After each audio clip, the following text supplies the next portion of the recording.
ہم اپنے بچپن میں خال خال سنا کرتے تھے، پڑھا کرتے تھے اخبارات کے اندر کہ کلاؤڈ برسٹ ہو گئے، لیکن اب یہ ایک نیو نارمل بن گیا ہے، ایک روٹین بنتا جا رہا ہے کہ کلاؤڈ کا برسٹ ہو۔ گزشتہ دنوں چکوال اور راولپنڈی اسلام آباد کے علاقے کے اندر راولپنڈی اسلام آباد میں 18 گھنٹے بارش ہوئی اور بہت شدت کے ساتھ ہوئی۔ پرانے زمانے میں پورا ہفتہ ہلکی پھلکی بارش ہوتی رہتی تھی اور پتہ چلتا تھا 125 mm ہوئی ہے، 140 mm ہوئی ہے، 138 mm ہوئی ہے۔ ان 18 گھنٹوں کے اندر آسمان سے پانی برسنے کی تعداد جو تھی وہ 450 mm تھی، اور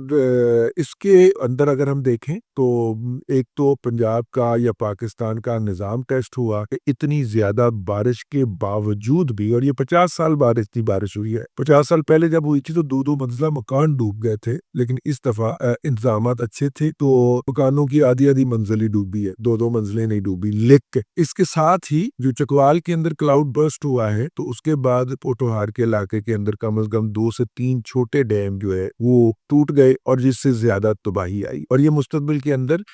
زیادہ فریکوینٹلی ہونا ہے۔ کیا ہم نے اس کے لیے پراپر تیاری کر لی ہے، یا ہم صرف ایک دوسرے کو سوشل میڈیا کے اوپر گالیاں دینے میں اور الزامات لگانے میں ہی مصروف رہ گئے؟